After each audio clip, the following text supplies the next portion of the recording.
Hi everyone! Welcome to the Empath Tarot. It's another love reading. Timeless and general. Take what resonates lang po. Maybe some part of the reading makaresonate kayo. Some part of it hindi. Totally makaresonate na parang kwento ninyo ito. O hindi naman kaya. Tingnan natin ngayon kung ano ang mensahe sa atin. Mga aral at gabay sa buhay, pag-ibig, and life in general. Tingnan po natin. Spirit guides and may messages. Anong love connections ito? Lessons in life and guidance ang nais mong ipabati sa amin. Mga aral at gabay sa buhay, pag-ibig. Yan, send me more messages sa Spirit Guide.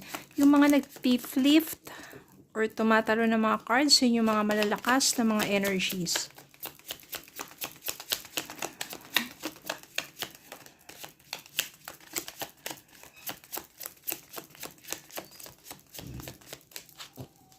Pinakamagandang araw po for love manifestations ay tuwing Tuesday and Friday.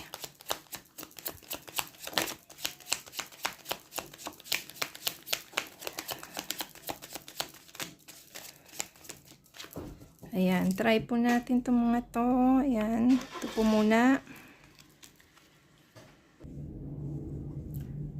Two of Swords. Queen of Pentacles.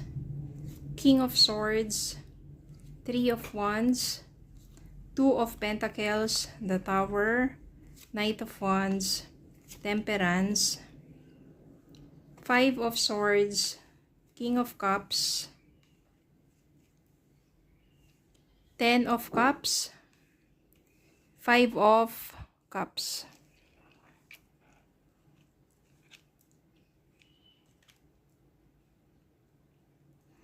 Yan. So, meron ditong conflict.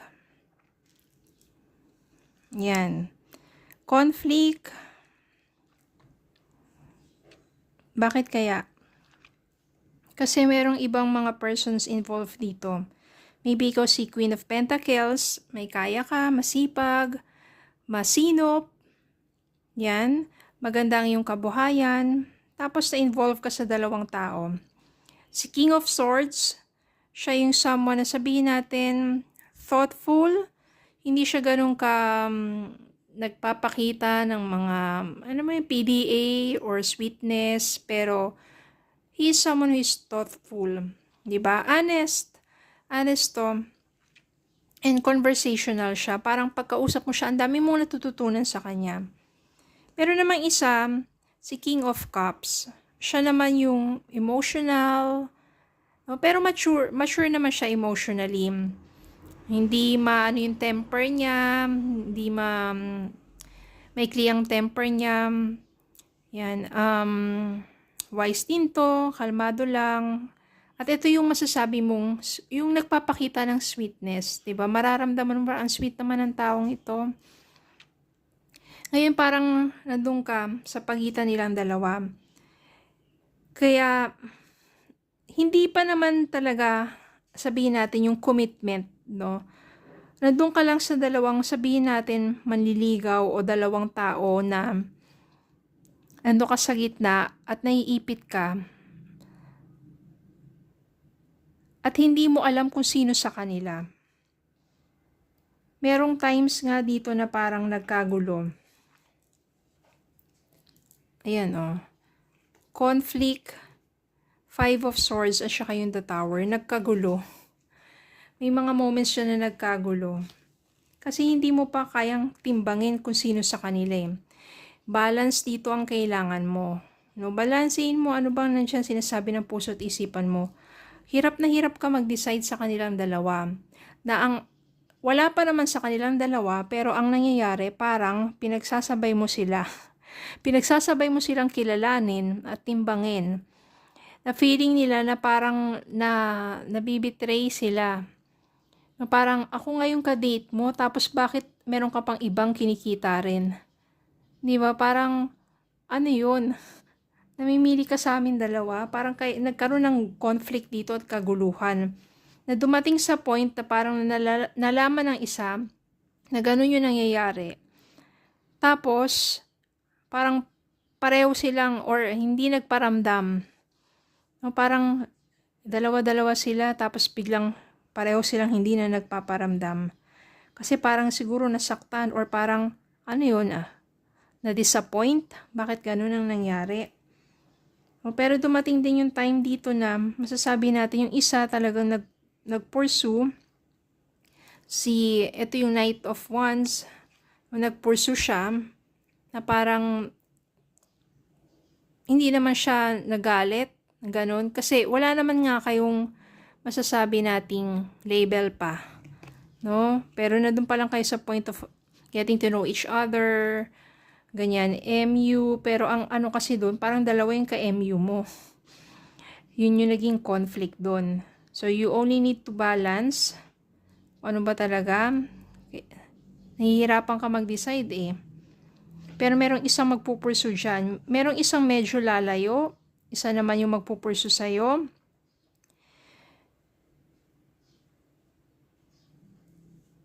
Meron ditong temperance.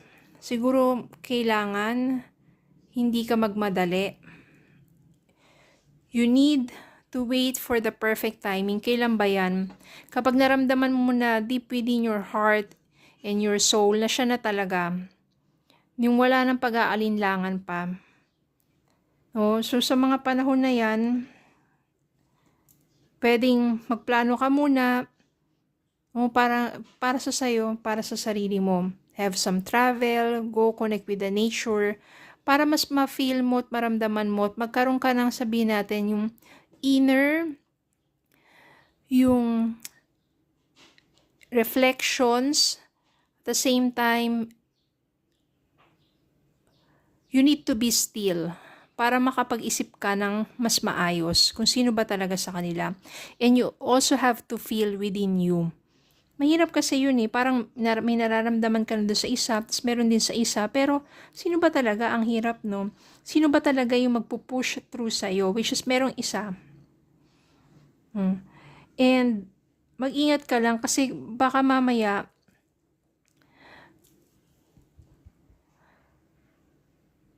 hindi naman sa magkamali ka ng Kasi parang mabuti naman yung intentions nila sa'yo. Ang hirap lang na situation mo kasi nandun ka between two lovers, no? And meron ditong sadness na parang yung isa na hindi na siya nagparamdam pa, doon ka na nagkaroon ng parang regrets. Then meron namang isa na nag-push through, parang siya yung mas less para sa'yo. Pero yung mas gusto mo, siya yung parang nagtampo at lumayo. Kaya nagkaroon ka ng regrets. Nalungkot ka tuloy. Diba? Pero yun nga, huwag ka magmadali. Baka kasi, yung isa dito, na mas less naman talaga na mas matimbang sa'yo, ma-pressure ka, siya na lang yung sagutin mo, pero yung mas gusto mo yung isa, mas matimbang sa'yo yung isa. Tapos pag bumalik yung isa,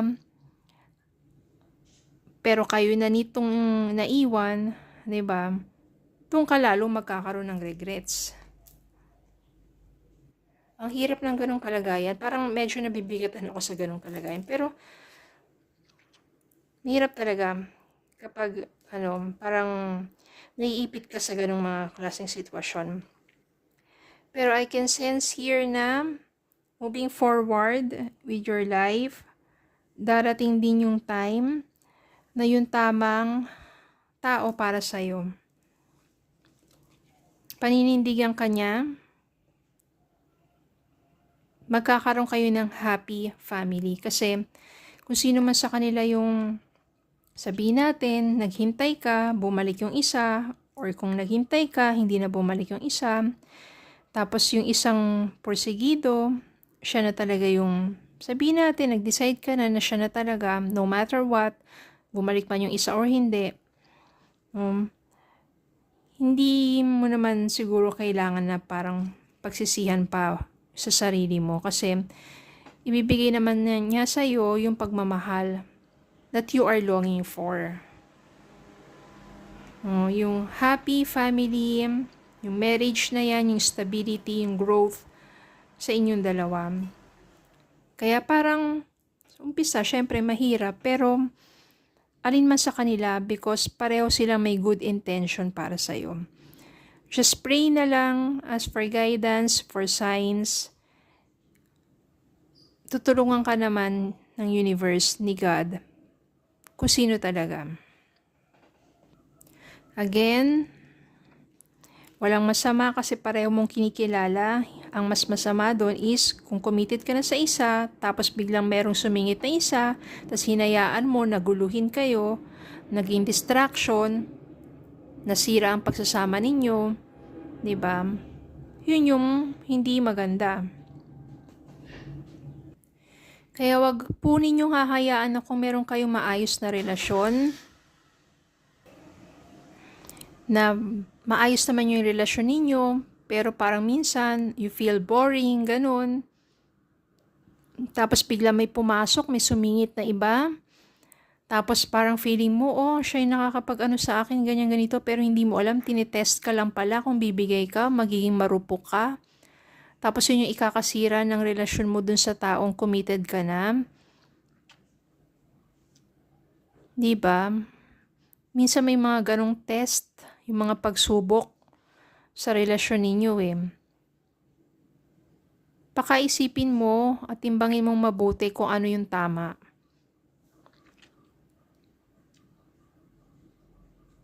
Isa naman parehong mawasak yung relasyon mo, tapos yung isa naman na nanggulo lang, 'di ba? Parang wala rin naman na patunguhan pa. So timbangin mo lang din. Pakaisipin mo, ano ba talaga yung tama? So yun lang po, sana sa ating pakikipagrelasyon, no, maraming magiging test diyan. Pero timbangin nyo, sino ba talaga tong taong to? Isa lang ba siya talagang tunay?